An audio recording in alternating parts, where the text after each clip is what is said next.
राधे कृष्णा। कार्तिक मास महात्म 34वां अध्याय।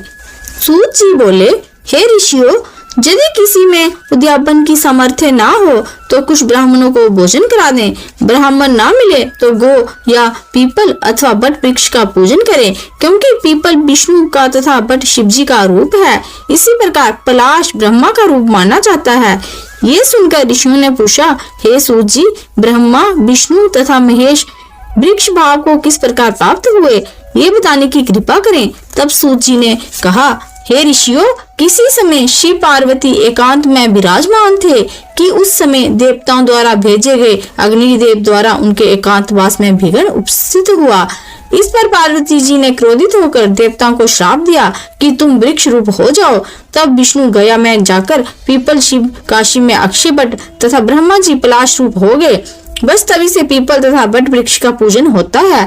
तब ऋषियों ने पूछा कि शनिवार को पीपल का पूजन होता है मगर रविवार को नहीं होता, इसका क्या कारण है? सूत जी कहने लगे कि हे ऋषियों, समुद्र मंथन के समय जब 14 रत्नों में से कौस्तुभ मणि तथा लक्ष्मी जी को प्राप्त करने के बाद विष्णु भगवान लक्ष्मी जी से विवाह करने लगे, तब लक्ष्मी जी ने भगवान से प्रार्थना की कि मेरी एक बड़ी बहन दरिद्रा अविवाहिता है, पहले उसका विवाह होना चाहिए। ये सुनकर विष्णु ने लक्ष्मी जी की बहन ज्येष्ठा उद्दालक ऋषि को सौंप दी।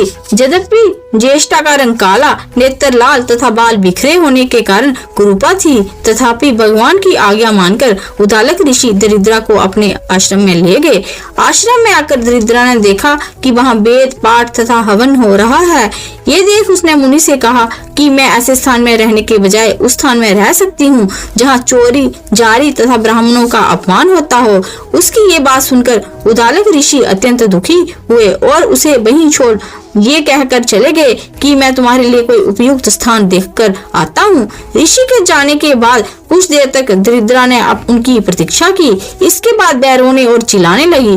तब लक्ष्मी जी ने भगवान से कहा कि हे भगवान, ऋषि द्वारा त्याग दिए जाने के कारण बहन दरिद्रा अत्यंत दुखी हो रही है, अतएव आप जाकर पहले उसे शांत कीजिए। तब विष्णु भगवान लक्ष्मी जी सहित वहां आकर कहने लगे कि तुम पीपल में निवास करो, पीपल हमारा ही अंश है।